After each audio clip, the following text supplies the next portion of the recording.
Today we learn first topic of data structure, that is basics of data structure. Have you ever felt that you understand programming but still you cannot solve problems in exam? Do you feel confused when many concepts come together? If yes, then this video is for you. In this video we will learn data structures from the very beginning in very simple way. I will explain every concept using real life examples so you can understand easily. Make sure you watch the full video because this topic is very important for exam. First, let us understand what data means. Data means simple information like your name, marks or roll number. Now imagine you have a data of 100 students and everything is mixed randomly. Will you be able to find one student quickly? No. This is the same problem inside computer.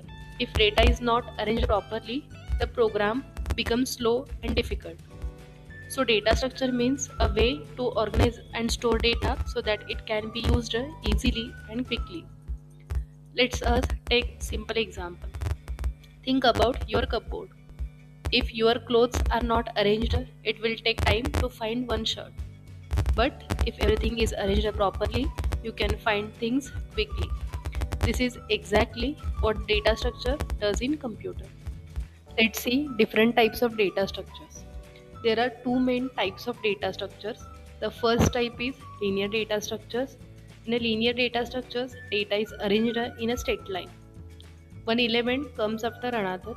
A simple example is a line of students standing in a queue.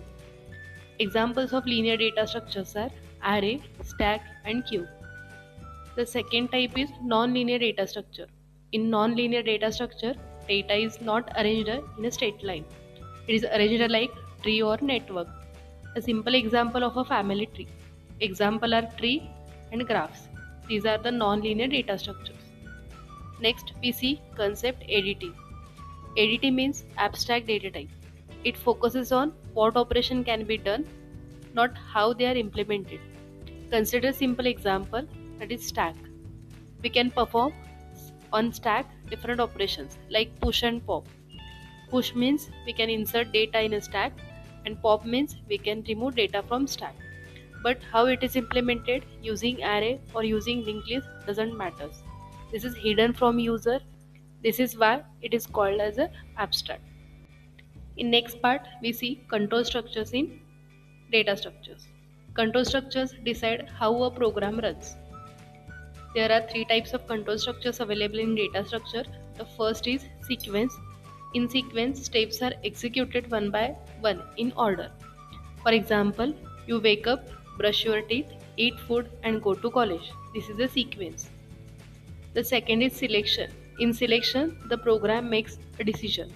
For example, for example, if it is raining, you take an umbrella, but it is not raining, you do not take it. This is the example of selection. To implement this is practically we use if else. The third is loop. In loop, the same task is repeated again and again. For example, you practice coding every day. In this, we use while loop, do while, and for loop. Now let's understand array.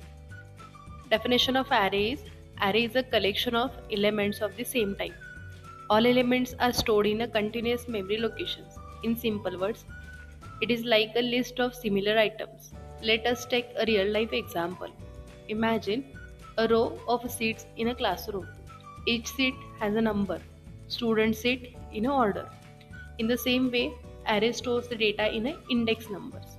For example, array of 0, array of 1, array of 2. So, if you want a specific value, you can access it quickly using its index. This makes array very fast and efficient. Now let's understand pointer. Pointer is a very important topic in data structure, which is used to implement dynamic data structures. Pointer is a variable that stores the address of another variable. This is the definition for pointer. Let us take a simple example. Think about your home address. If someone has your address, they can find your house. In the same way, pointer stores the location of data. This helps the program to access data directly. Pointers are very useful in an advanced topic like dynamic memory and linked lists. In next topics, we implement linked list by using pointers. Now let's see structures. This is the definition for structure. Structure is used to store different types of data together. For example, student information. When we want to store student information within the different format, like student has a name, roll number and marks. Roll number has a data type integer, name has a data type as a string, marks as data type float. These are different types of data. Structure allows us to store all this information in a one place. A real life example is your ID card. It contains your name, photo and ID number together. To store this data, we use structure. Now see what is algorithm. You know algorithm. Algorithm means a step-by-step method to solve a problem. Let us take simple example. Making a tea. This is the one task. First we boil water, then add tea leaves, then add sugar. These steps must be followed in order.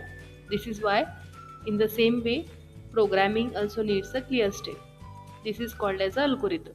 A good algorithm should be simple, clear and must finish in a limited number of steps.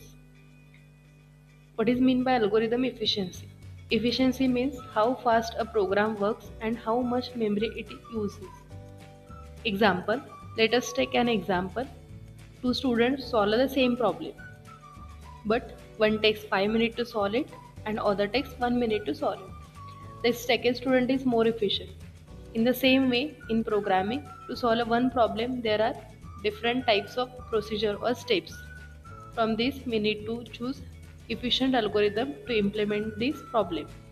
In programming, we try to reduce the time and memory usage. Algorithm efficiency is a measure in the form of time complexity and space complexity. Next important part which is used in data structure is recursion. Recursion is a method where a function call itself. Let us take a simple example. Think about two mirrors facing each other.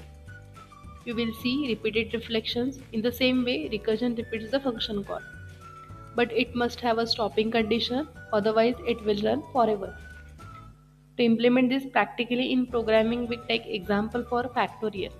To calculate factorial, we use recursion, which will reduce execution time compared to normal factorial program using loop. Today, we learn the basic data structure in a very simple way. If you understand this topic, your foundation is strong. Now you should practice to improve your skills. If you want the next video on a stack and queue, then subscribe to the channel. Like this video and share it to your friends. Thank you for watching.